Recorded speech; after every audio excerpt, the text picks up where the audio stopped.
Bonjour à toutes et bonjour à tous, je vous souhaite la bienvenue sur Feedwiz Radio, la nouvelle émission en direct depuis le coffee shop Feedwiz à Font-Romeu. Pour cette première édition, donc, nous allons principalement vous présenter le concept de cette web radio et revenir sur l'actualité. Avant de commencer, laissez-moi vous présenter, je suis Kylian Tanguy, animateur de cette émission et je ne suis bien évidemment pas seul, je suis accompagné de Céline Molbert, gérante du coffee shop. Bonjour Céline. Bonjour. À mes côtés également Anne Riff, chargée de mission au Centre National d'Entraînement à Font-Romeu, spécialisée dans le suivi d'épaule. Bonjour Anne. Bonjour. Pour commencer, je me tourne vers toi Céline, peux-tu te présenter et me dire pourquoi vous avez décidé de lancer cette émission? Oui, bonjour à tous. Alors du coup, on a souhaité mettre en place cette émission parce que déjà notre rencontre, ça nous a donné l'idée par rapport à ton parcours et la suite que tu envisages aussi dans tes études.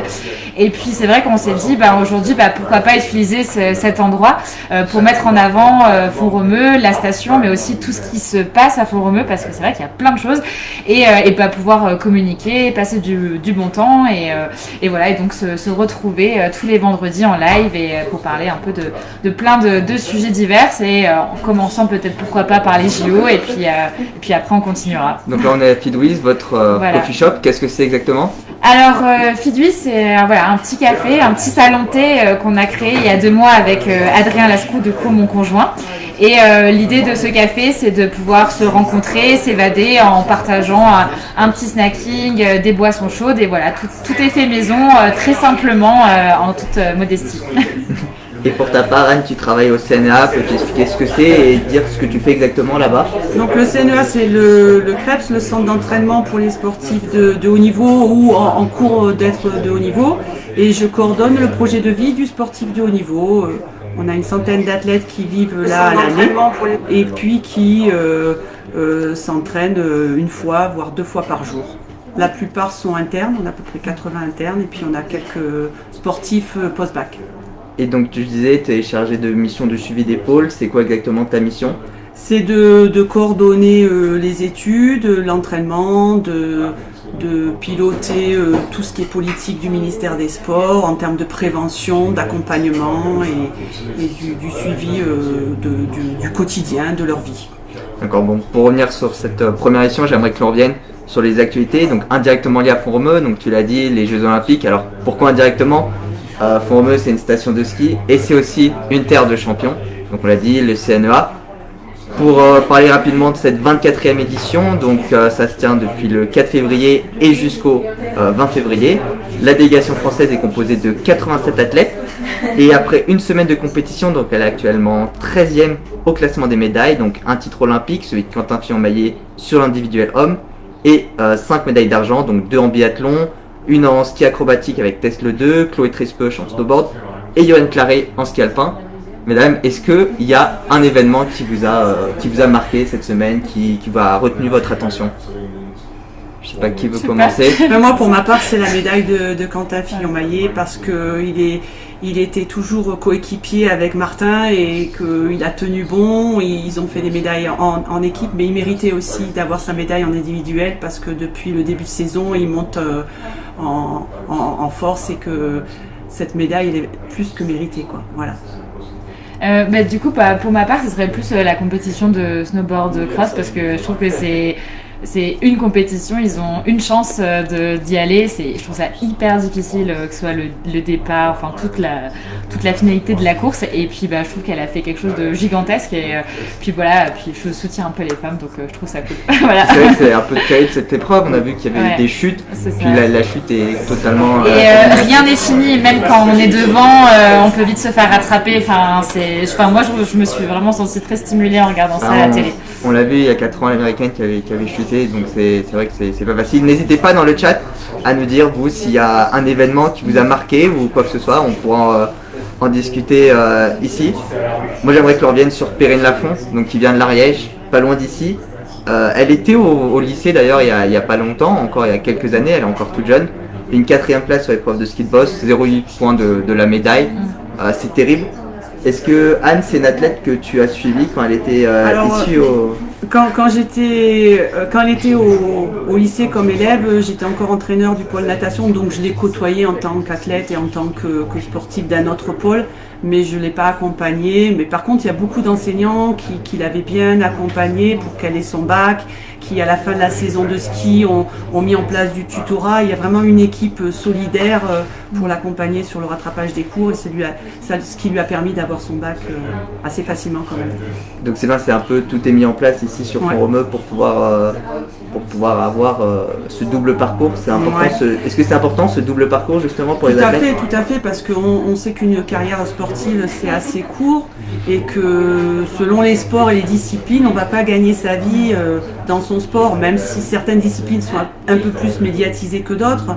Mais c'est important aussi puis pour l'équilibre du sportif de mener de front sa carrière sportive et des études ambitieuses, s'il y en a qui veulent faire des études ambitieuses. Et puis ça occupe aussi l'esprit d'étudier un petit peu, même si on peut prendre son temps, dédoubler une année. Mais c'est important d'avoir un équilibre social aussi, et puis d'avoir des rencontres en cours ou en suivant des cours à distance. Et s'il y a une autre délégation que vous connaissez bien, donc c'est l'équipe de short track, donc qui s'entraîne au CNEA, mais qui vient aussi souvent ici à Fidwiz. Ça n'a pas été une semaine très simple pour eux non plus, je ne sais pas si vous avez suivi. Et non, c'est un sport compliqué où la chute fait partie de la performance et malheureusement ils ont beaucoup chuté cette semaine et pourtant ils étaient prêts, ils avaient mis tout en place pour être performants à ce moment-là. On notera quand même que Sébastien Lepape aujourd'hui passe en quart de finale, c'est dimanche, donc on croise les doigts pour qu'il aille le plus loin possible.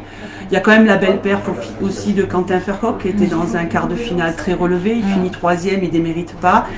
Il apprend aussi et il faudra être patient. Et puis tout ce qui a été amorcé avec cette équipe en termes d'accompagnement, préparation mentale, accompagnement psychologique, la récupération, les soins du médical, je pense que ça soude une équipe. Et puis il faut peut-être un peu de patience pour qu'il soit plus performant un peu plus tard. Voilà. Et puis en fin de saison, les championnats du monde, peut-être que ça ira mieux. Moi j'ai entendu dire que ici la glace était difficile.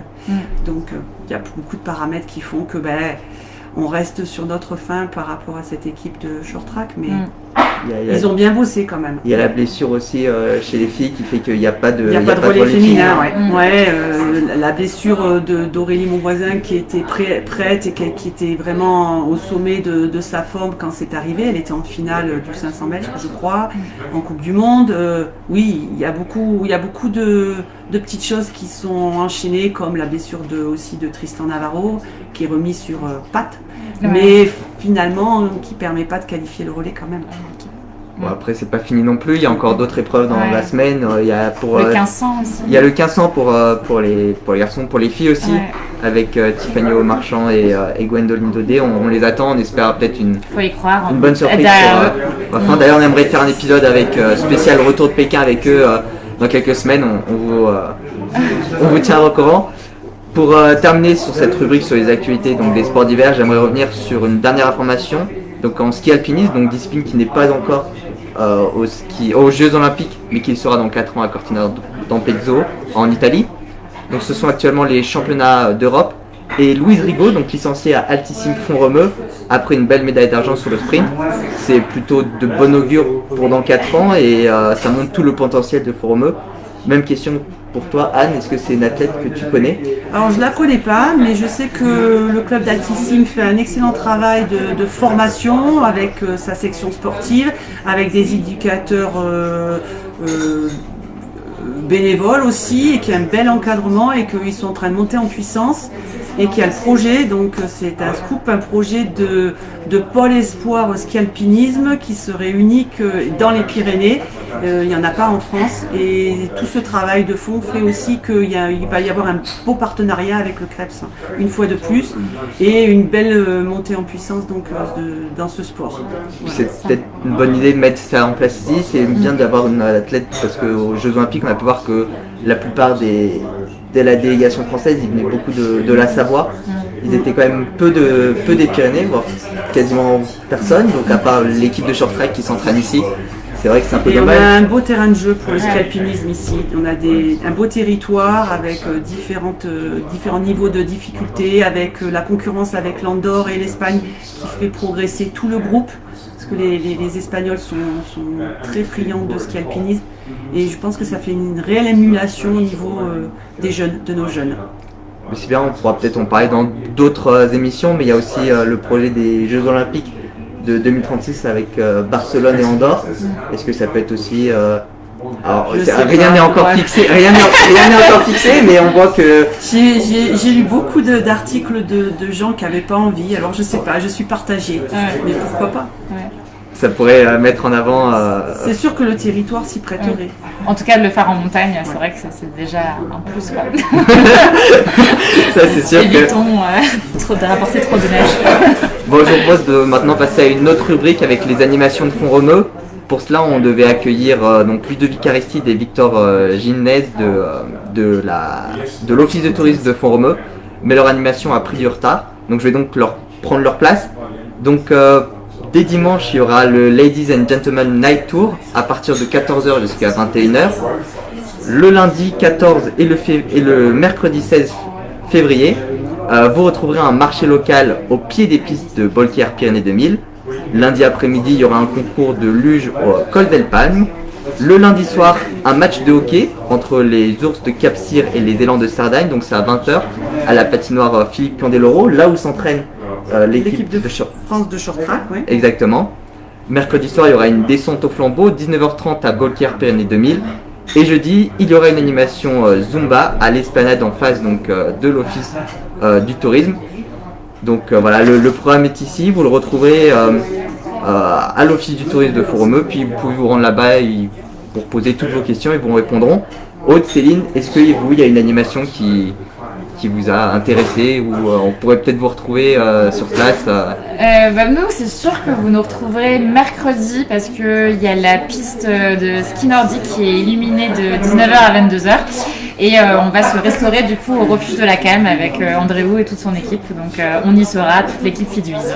Et oui, parce que mercredi, en fait, c'est la pleine lune. Ah, bah voilà. C'est pour ça, en raison de la pleine lune, il y a cet événement. Ouais, et du coup, je trouve ça très sympa d'organiser ça. Tout à fait.